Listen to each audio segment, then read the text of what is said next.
Hello everybody, J.Yumeko here, and welcome to the House in Fata Morgana, or Fata, however you choose to pronounce that. So this, obviously, as you can tell, is a new series that I'm going to be starting up here, and in these next coming days, I'm going to be throwing in a couple of new series. As I hope some of you know, there is a Steam sale right now specifically focused on visual novels, so I managed to snag a couple that I've been having my eye on for a little while now. So we're going to be playing some of those, and of course we're going to be keeping up to date on the running series that we have on this channel. So from what I'm seeing here, this game came out the game was released on PC in 2016, but it seems to have originally come out in 2012. It had some very good reviews on Steam, but I don't know much else about the game. Let me see if I can find... Okay, here we go. Here's our setting here. A gothic suspense tale set in a cursed mansion. The House in Fata Morgana is a full-length visual novel spanning nearly a millennium that deals in tragedy, human nature, and insanity. So, there you go. I will say, part of the reason that this game even caught my eye in the first place was because of the art style. It's very unique. It's not your typical, cutesy anime art style or anything like that. And the actual concept itself also was different from majority of the other games I've played, which typically are, romance focused. So, without further ado, though, let's just jump right on into it. Let's see, what is inspect your memories? Oh, okay, so that's just our save files, I assume. Alright, enter the mansion. Here we go. I'm very excited to start these new series.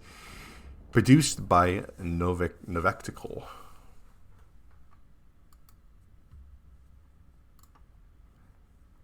There is a house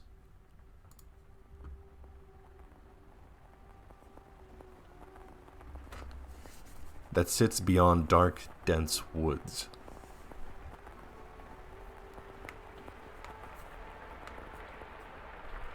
Like the world fading into view after a dream.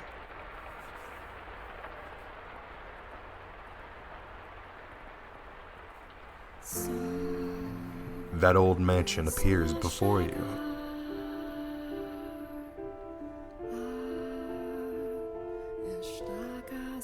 Without realizing it,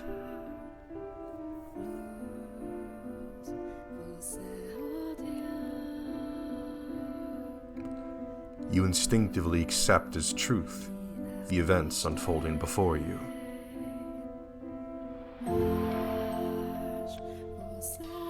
The house lives in perpetuity, an amalgam of myriad fates and generations.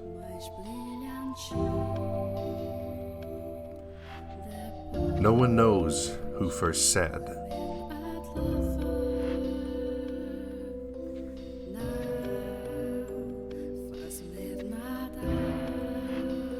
that the mansion was cursed.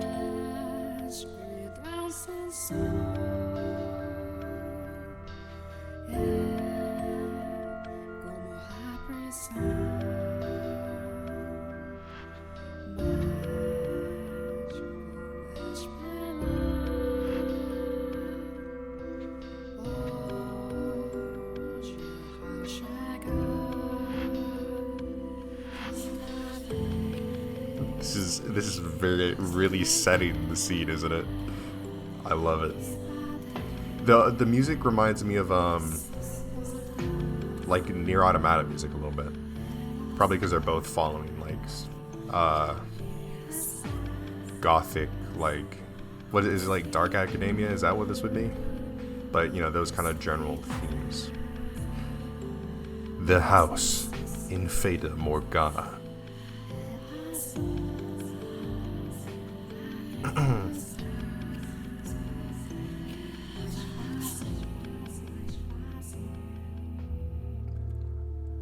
Our Father, who art in heaven, hallowed be thy name. Have mercy on me, O Father.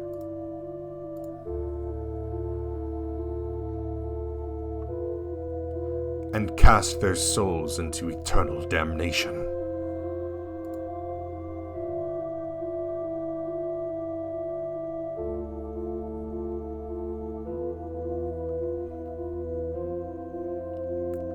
I was looking down upon a corpse.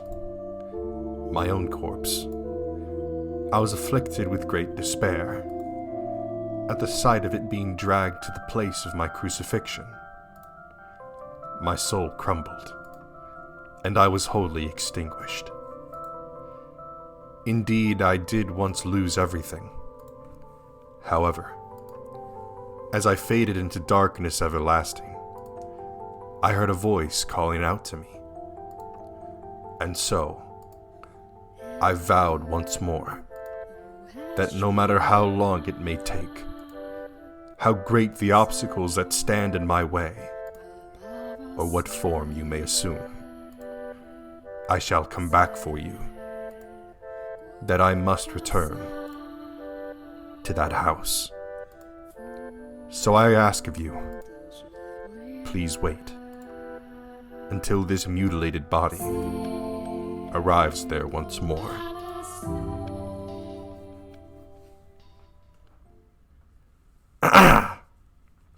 Wow! That was one hell of an entrance! Alright.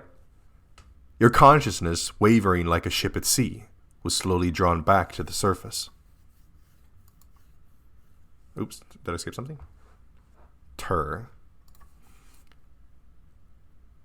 Oh fuck, I'm skipping shit. Alright, with each new breath feeling gradually returned to your fingers, Master, you could hear the pattering of rain from somewhere. Master? And the sound of a crackling fire. Wake up, Master. Creak, creak, creak. Wake up. When you came to, you were rocking back and forth in a rocking chair. The room was dimly lit. Aside from the flickering of the fireplace, there was no other illumination. No light shone through the windows. There was only the pitter-patter of rain on the glass. It was as though the whole mansion had been enveloped in darkness. Oh, splendid. You finally awoken. Someone called out to you. You were about to search the room, but that turned out to be unnecessary. Oh my god! Why did I, we're just gonna ignore that. But that turned out to be unnecessary. The source of the voice was crouching beside the chair, looking up at you with emerald eyes. Ooh! Hello. Good morning, Master. Good morning. Oh, these are my choices. Good morning, hello. What's the matter? Are you still waking up? You seem rather drowsy. Come now, you must gather yourself.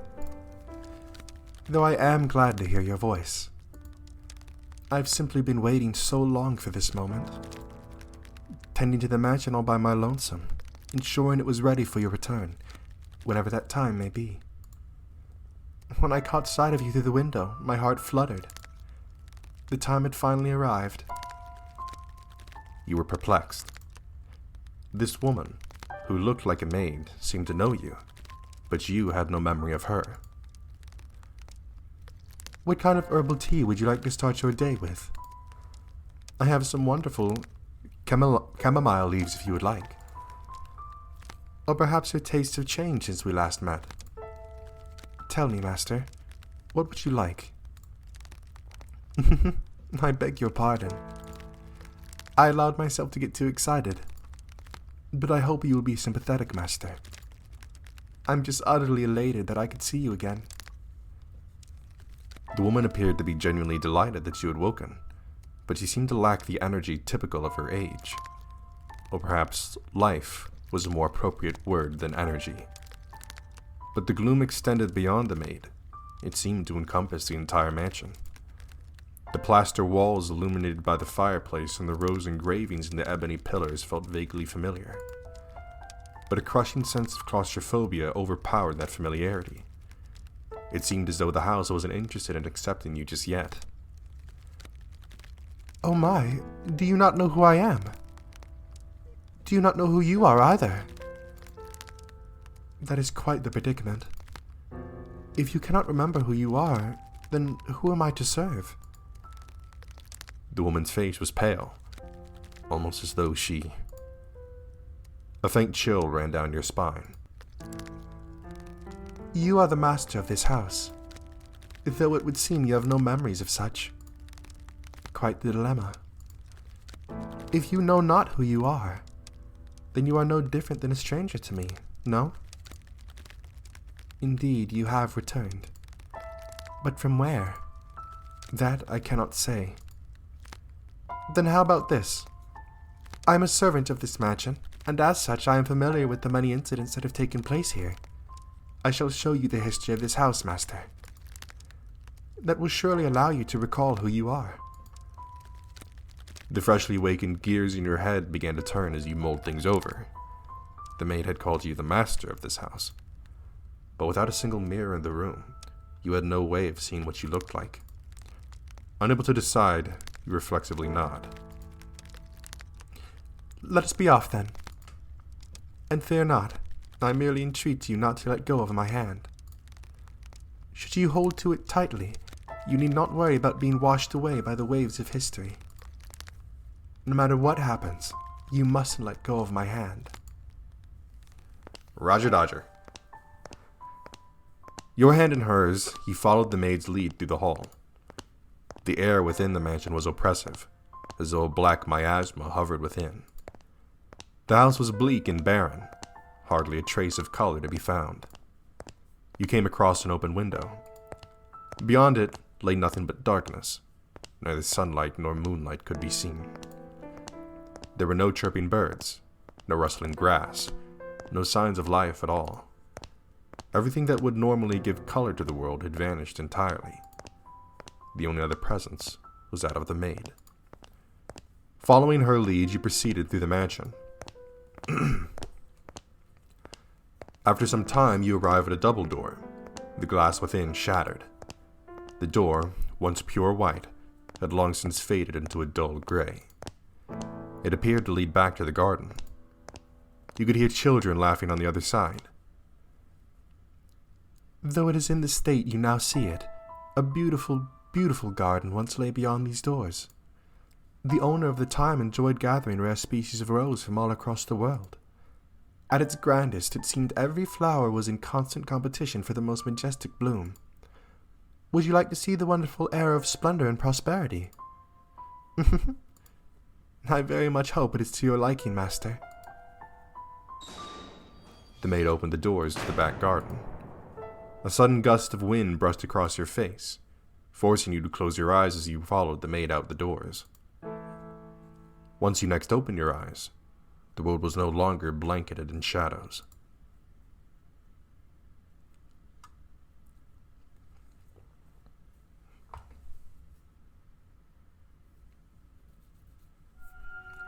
The first door.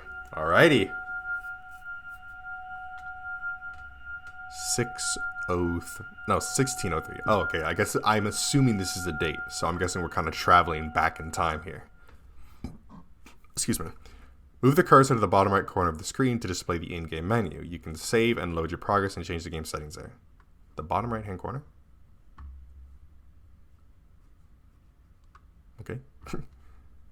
I'm not seeing... Oh, there it is. Oh, that's cool. Configure, backlog, save, load, skip, auto, window. Oh, that's neat. I like that. The mansion had an alluring air of beauty about it in that era. It was almost... Oh, I'm guessing this is the maid, maybe?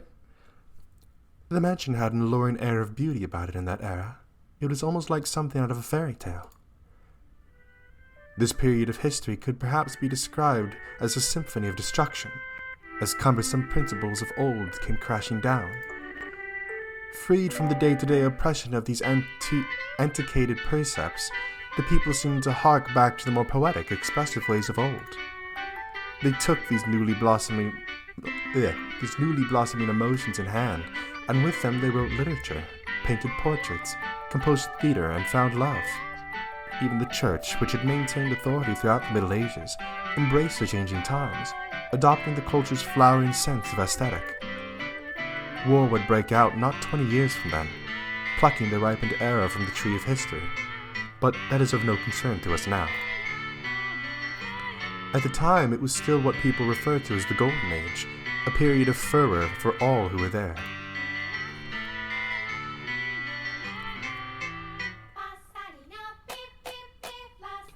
Now, let us take a slight detour. No, we will not be changing locations. This is a tale about the mansion, from beginning to end. We will, however, be moving through time. Say, about 8 years into the past. A very wealthy family lived in the house then. The mother and father, brother and sister all had distinctive, beautiful flaxen hair. I was always enamored by their hair. By contrast, mine is the color of a wet crow.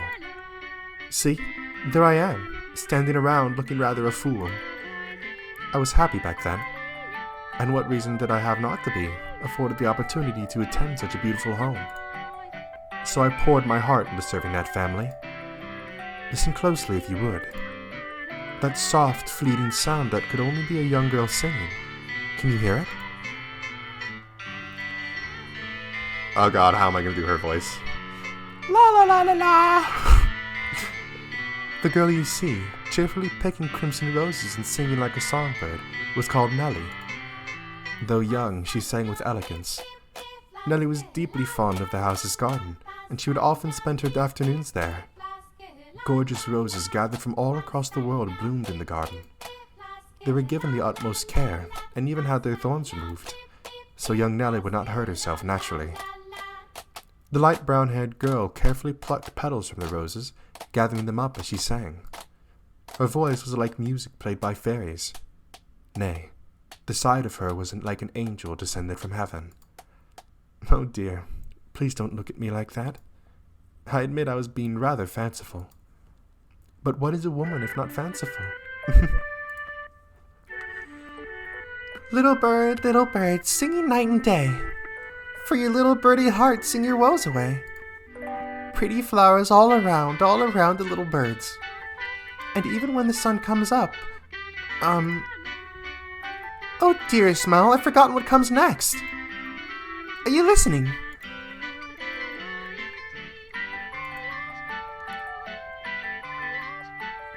Nellie was, as a matter of fact, not the only visitor to the rose garden that day.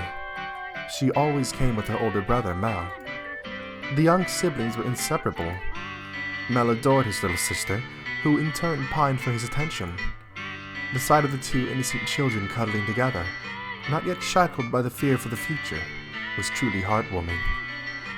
That day, Mel was sitting in the shade of a tree reading a book. Sure you are aware, in their time, books could not yet be mass-produced. What he was reading had been copied by a scribe. I presume he had borrowed it from the church. The book, having passed through many hands over the years, was visibly worn, but I suppose it just speaks to its importance. It was, in fact, a Latin grammar textbook he was reading. Mel was a clever boy. He had attended church from a very young age, where a priest would instruct him in Latin grammar. So at the time, I believe he was capable of reading even advanced texts. Alright, I think I'm going to do these guys in a more British accent. That's just what they're giving me. Oh, dearest Mel, please. The young girl approached her brother, who was consumed by the text. In her hand, she carried a large pile of rose petals. Though his sister's shadow overlapped with the trees, the boy still did not notice. So Nellie puffed her cheeks, thrust out her slender arms, and let the petals fall. Ah! Look, your head is covered in roses, Mel. Oh, Nellie, you got petals on the book. This isn't mine. I can't afford to get it dirty. It's your fault, dearest Mel. I tried to get your attention. And besides, flowers won't get a book dirty. I must raise the white flag. When did my little lady find herself such a sharp wit? We're waiting for you, dearest Mel. I waited and waited, and you didn't come to so much as glance at me. I'll be an adult by the time you're done reading that book. Wow, that's soon. That's soon. Mother says girls grow up fast. She may be right. In that case, we should do something together before you're all grown up. Surely you won't play with me any longer when you become an adult. That's not true. I'll still play with you even when I'm grown up. But grown-ups don't play, Nelly. Fine. I'll stay a child forever then. Didn't you just say we were about to grow up? You're so mean, Mel. I'm sorry. Please don't pout, my little lady. How about this? To make it up to you, I'll play whatever you want today. Really? Do you mean it? I want to play make-believe. Make-believe? Make-believe. I'll be a princess taken captive by an evil kingdom, and you, dearest Mel, will become my valiant knight. And then you'll turn into a prince when you rescue me. The knight can become a prince. Impressive. They can. Knights and princes both have to be charming, so of course they can. Which is why it must be you, dearest Mel. No one else can be my prince, or my knight. While he may have appeared outwardly embarrassed as his rose-cheeked sister proclaimed prattingly, I'm certain he was smiling on the inside. After a few moments, he meekly bent. He meekly knelt, bringing himself to eye level with Nelly and gently stroking her soft hair. All right, then. You're my princess, Nelly. And not just anyone's princess, dearest Mel, but yours alone. So, don't be anyone else's prince but mine, okay? Nelly. Geez, my princess is quite the fauna. Is that bad? Does that mean you dislike me? Not at all. I'm proud to have you as my sister, Nelly. You mean more to me than anything in the world, my dear princess. I love you, dearest Mel. You'll always be my prince, forever and ever. Her mood quite improved. Nelly began humming the melody of the song she had forgotten the lyrics to. Holding the skirt of her dress out from her body, the young girl pranced about the rose garden. Mel, his eyes on her back, gave a little shrug. Oh, Nelly, don't come crying to me if you trip running like that. But Mel was not entirely disapproving of his sister's excitement. He carefully brushed aside the petals on his book, set it in the shade of the tree, and began chasing after Nelly. They were picturesque siblings, brimming with hope. And at this time in their lives there was nothing to jeopardize that hope. Would it not be wonderful if children could stay together forever, Master? As I see it, though, the pleasant, gentle times in our lives have value because they come to an end. Wouldn't you agree? Time continues to flow, impartial and without exception, and as such, everyone's childhood comes to an end. Be that as it may, does time also flow at the same speed for each individual? Now, let us take a trip down the river of time. I would very much be delighted if we could remain at this point in time, but unfortunately, we cannot. Please, do not let go of my hand, Master. I'm kind of slipping into a British accent now that I'm doing her voice. God damn it. Interesting. So we'll see what kind of fate befalls these two siblings.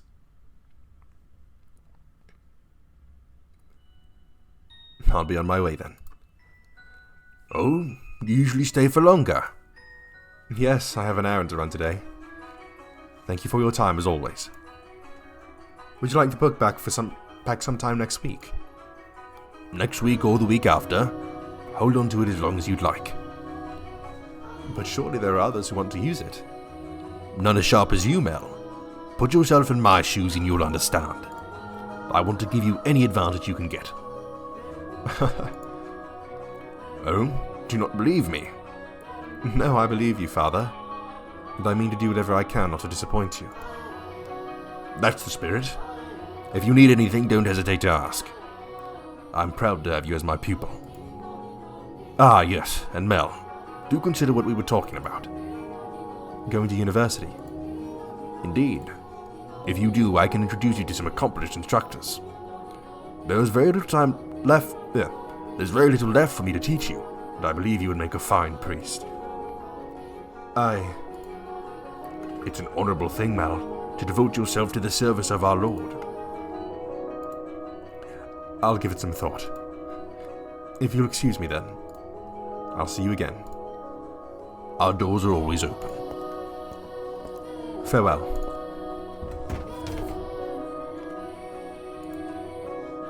Whether it's in the service of God or the service of the church, it is an honorable profession. But theology, I wouldn't mind attending university, but I'm not sure. I'd kind of like to do something different, something more befitting of the times. As for what, though, I'm stumped. But I need to make up my mind soon. If I drag my feet for too long, even my father is liable to grow impatient. Mercy me. Young sire, blessed young sire, alms, alms for the poor. Ah, this beggar. If I'm not mistaken, he's been outside the church since last week. Alms. The way he shakes his head, I can get a glimpse of his forehead under his hood. He's completely bald. Buy yourself some bread with this. Ah, thank you very much. May the Lord bless your soul. Thanks. The Lord. Oh no. Nellie's going to be cross if I don't hurry home. Curses, and it looks like it's going to rain. Master? Master? Oh, thank goodness. You appear to have a firm grasp on your consciousness. I was afraid you would accidentally let go of my hand. Now, Master, this is the period of time I truly wish to show you. The boy reading in the rose garden was now a fine young man. Nonetheless, he still bore the same gentle eyes as before, and he would from time to time show remnants of that innocent young boy. He was, in his own mind, still making the transition into adulthood, I suspect. Mel frequently visited the church, on Sundays to participate in Mass, of course, but more often to be tutored by the priest. In addition, he also attended a private school run by an eminent marquis. Though it was not a school where students had desks and sat in rows, they studied at the marquis's estate. Secondary and higher education was not the same as it is today, and Mel was considering university. The priest wanted to recruit him to the church, but Mel was having difficulty deciding what he should do.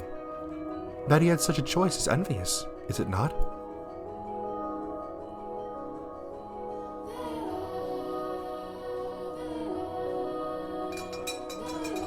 Good afternoon. I'm here to pick up my order. Is it ready? Aye, ready and waiting, young Master Rhodes. Don't call me young master, please. I beg your pardon. Can I seem to get my hand out of the past?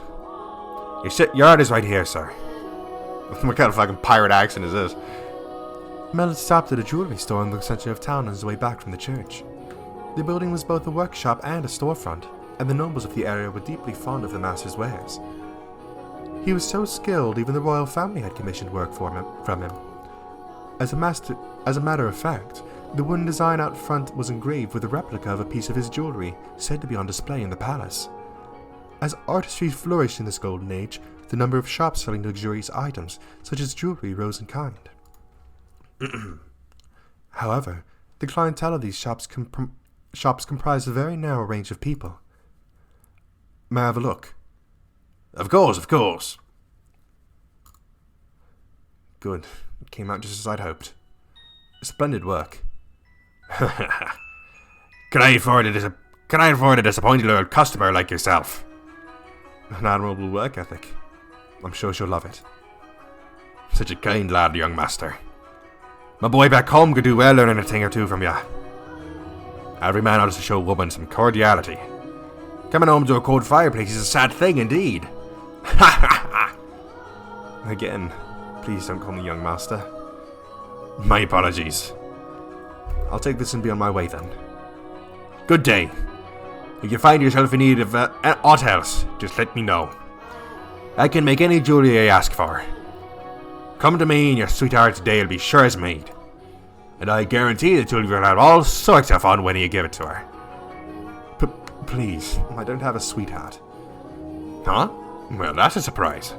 I'm sure many girls are vying for your hand too, young Mr. Rhodes. A fine family, good looks, charming, and your future's all but... I'll be on my way then. I'm in a bit of a hurry. Good day. Come back again any time. Goodness. Maybe I'll say I want to study abroad or something. Patient as my father may be, that would certainly anger him. I can hear it now. You're wasting your God-given talents, boy. I could renounce my name and rank. Go somewhere far away. That sounds like the kind of plan Nellie would come up with.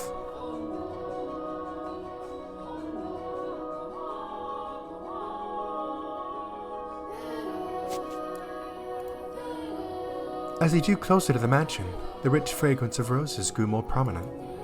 Over time, this distinctive scent had led visitors to refer to the house as Rose Manor. It was also probably a play on the flaxen-haired family's last name, Rhodes, which you heard the owner of the jewelry store say just moments earlier. The mansion looked quite different than it does now, no? The thickets of ivy covering the walls, and no rotten, broken doors to be found. I wonder what the Rhodes family would think if they saw the house in its present tragic condition. The sight of their abundantly blooming roses, a veritable symbol of prosperity, long since withered and turned into soil. My apologies, I seem to have gotten a little sentimental there. Let us forget for a moment about our own time. I suppose I stayed out a little too long. Oh well, the sun still shines high in the sky. I'm sure it's...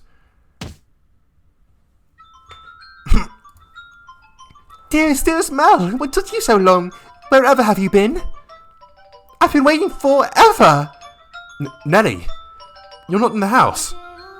Nope, you were taking so long I decided to wait by the gate. But you didn't even notice me at all. Is that any way to treat a lady? Oh, that stunning's got your head stuck up in the clouds. No, it hasn't really. Also, you're heavy. Could you please let go of my back? Heavy? I've been gradually reducing the amount of sweets and I love sweet, to maintain my figure for a new dress, and you call me heavy? I didn't catch that. Were you saying a tongue twister? You're such a dimwit, Mel. Jerk, blockhead, weakling. And obnoxious to boot. Whatever happened to the delightful little girl who was once my sister? She'd probably throw a fit if I said that out loud. Should you really be outside, Nellie? You are the star of today's event. It's fine. They can call it a birthday party, but I know it's just about fraternizing. It's obvious what Father's true motives are. He'll be gathering a bunch of boys from good families to look for someone to marry me off to. Ugh, I have no interest in that at all. Don't be like that, Nellie. They're all here for you. At least enjoy what you can offer.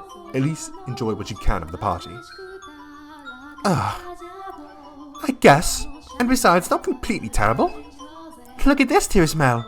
What do you think? What do I think? About what? About what? Mel? My new dress! It arrived! I'm wearing it! How could you not notice? I didn't notice. I did notice something I hadn't seen before, but you have so many dresses, Nellie, so... But this is the dress I'd made just for today! I fucking whacked my finger on my desk, ow. Look at the colours, they're so pretty! It's the work of a renowned dyer. Dyer, my bad. And this belt is just so lovely! You see how it comes together to form a butterfly? Oh, I'm just absolutely in love with it. I think I'll be wearing this dress for a while to come. So, tell me, what do you think? Does it look good on me? Yeah, it does. It's pretty. In some ways, I guess she's still a delightful little girl. Oh, dearest Mel, I love you. Whoa, don't jump on me like that. Oh my, you dropped something. And what have we here? Wait, hold on. No, you can't have that yet. It's the present. Give it back. I was going to give that to you later. I knew it. It's for me. And just what could it be? Hey, don't open it. What's the big deal? It's going to be mine soon anyways, isn't it?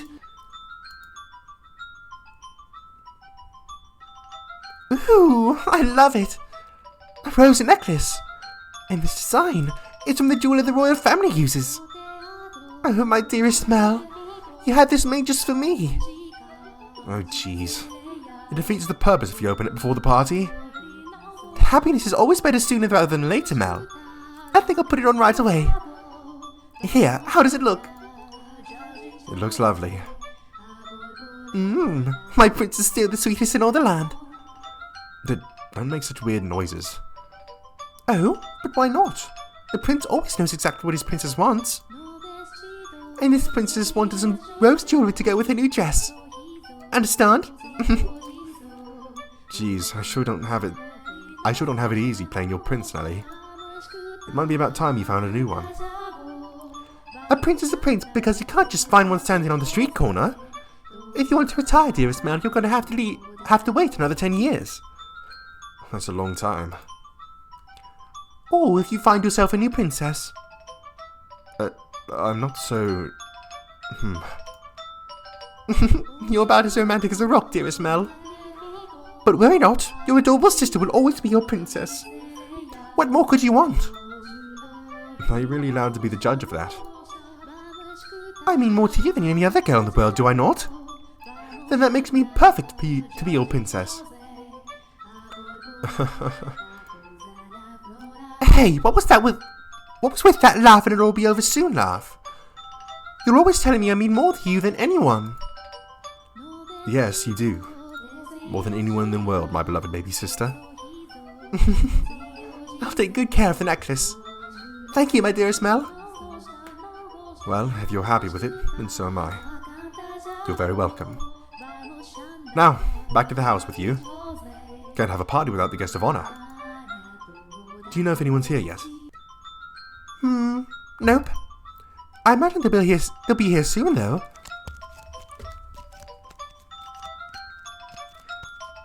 Were you down at the church again today, Mel?